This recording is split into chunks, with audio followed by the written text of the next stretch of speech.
Hi guys, for today's vlog, magluto ta karon guys og kuan kaning pinakbet. Pinakbet atong lutoon guys. Actually, ang giluto guys kay kuan na siya kaning patapos na siya. So ipakita lang ako sa inyo guys kung sa resulta or sa nawong sa akong giluto at least nakabalo gyud ta magluto. So guys, dara akong pinakbet nga luto. So kuan na ni siya guys kanang mikos-mikos lang ni siya guys. Mikos-mikos na siya guys ha. Ana lang na siya guys, pang pinubri na siya nga luto guys. Wala ni mga sagol. Kuan na siya ahos, bombay og kamatis. Ana lang na siya guys. So gibutangan na to siya tuyo guys. So gahi-gahi pa man ang kalabasa, so unya na to siya kuan. Palaton sa nato siya guys ha. Kay ukayo na to siya guys no kay lata pa gyud ang ay kuan gahi-gahi pa gyud ang kalabasa guys.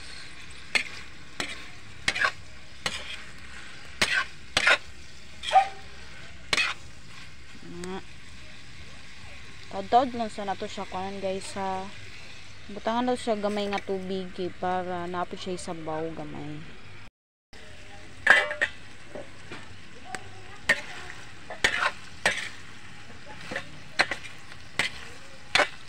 Actually guys, gani guys, dali ra jud kay ni siya lutuon guys kay pang pinubri ra ni siya or kaning pangmasa lang ni siya nga kaning sudan or kanang gusto ninyo nga dali inyong sudan, pwede ra gyud kay kani inyong lutuon. Hala guys, wa na gyud guys, ni surrender na gyud siya guys oh. Kay nakuan na gyud siya. Actually kani guys, protection na siya aron dili ka mapaso kay init kayo oh.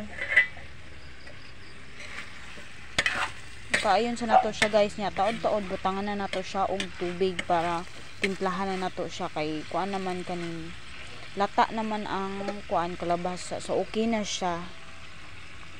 Butangan na nato siya og tubig guys. So kani akong gibutang nga tubig guys is mineral ni siya nga tubig,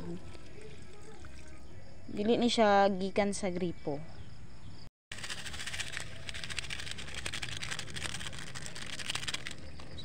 So kuan man guys, kani na man nato butangan og magic sarap no. So nabutangan man nato siya og tuyo gaina, wala nang ako na video. Kuan kani butangan nato siya gamay nga asin para dili guys siya parat. Ug mao na ni guys results sa atong kuan. So tilawan nato siya og okay ba.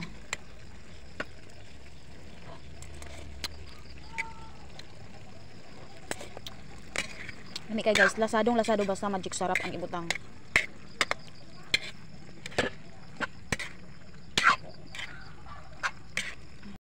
So guys, here's the result. Mo na ni siya guys ang atong Siren's recipe pinakbet. So sarap kay siya guys.